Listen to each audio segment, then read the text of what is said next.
Welcome to Stuff They Didn't Teach Me in Sunday School.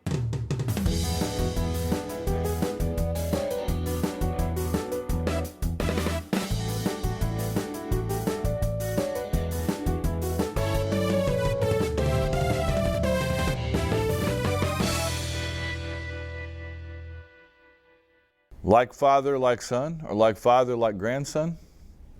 Not always. Manasseh was the worst king of Judah. Rock bottom. His grandson, named Josiah, would be one of the best kings of Judah. Ironic, isn't it? How that turned around in 2 generations. Josiah took the throne, and his story's in 2 Kings chapter 22. Josiah took the throne when he was 8 years old.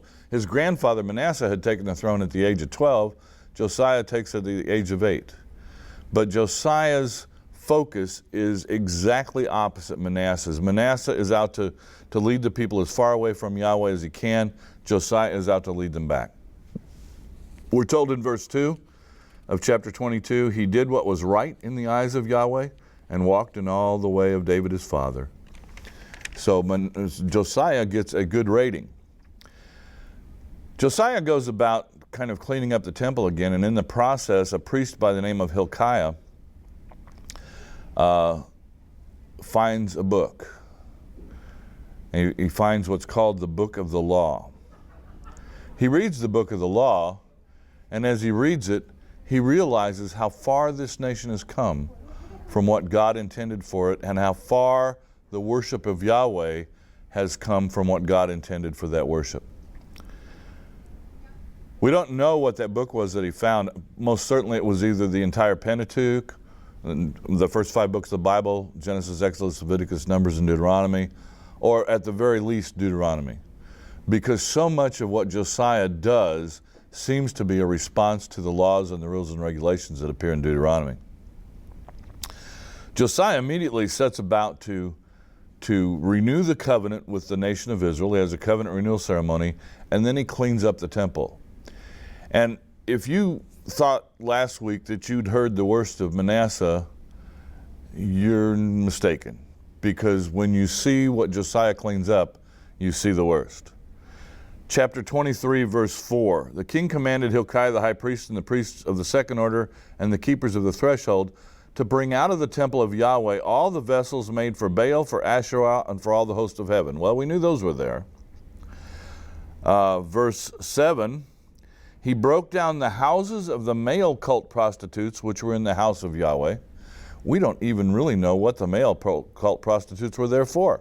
But somehow involved in this Baal worship were male prostitutes who took up residence in the Jerusalem temple. We're told in verse 10, he defiled Topheth, which is in the valley of the sons of Hinnom, that no one might burn his son or daughter as an offering to Moloch. So right outside the temple, they were burning their children as an offering to a pagan god. And verse 11, he removed the horses that the kings of Judah had dedicated to the sun at the entrance to the house of Yahweh. Josiah gets to flexing his muscles a little bit. After he cleans out the temple, he goes a little farther. Verse 15, moreover, the altar at Bethel, the high place erected by Jeroboam the son of Nebat, who made Israel to sin, that altar with the high place, he pulled down and broke in pieces its stones. Bethel's not in his territory. Bethel is in Assyrian territory, used to be Israelite territory, just north of Judah. And some suggest, and I think, that maybe Josiah had his mind set on putting this nation back together again, because he goes up north to deal with that shrine at Bethel. Verse 20, we're told he slew all the priests of the high places who were there upon the altars and burned the bones of men upon them. And then he returned to Jerusalem. So he killed the pagan prophets and burned their bones up there too. He turned around and had the whole nation keep a Passover. The whole nation had not kept a Passover since the days of the judges. And now they do it. He goes one step farther. The political scene at this time has Babylon on the rise. Assyria has been the world power, and Egypt another major world power. Babylon is going to war against Assyria. Egypt is coming up to help out in that battle to help Assyria. Pharaoh Necho is the Pharaoh of Egypt, And in order to go to battle at a place called Carchemish, way up north of Judah, he travels through Judah and Israel.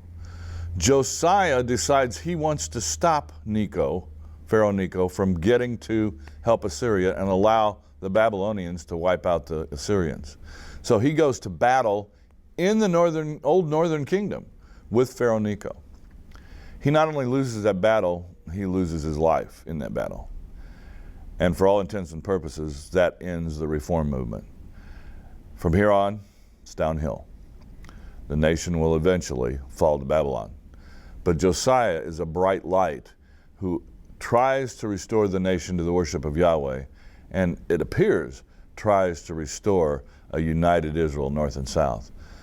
Succeeds in the former for a short period of time, fails on the latter, but still is God's man in that place at that time.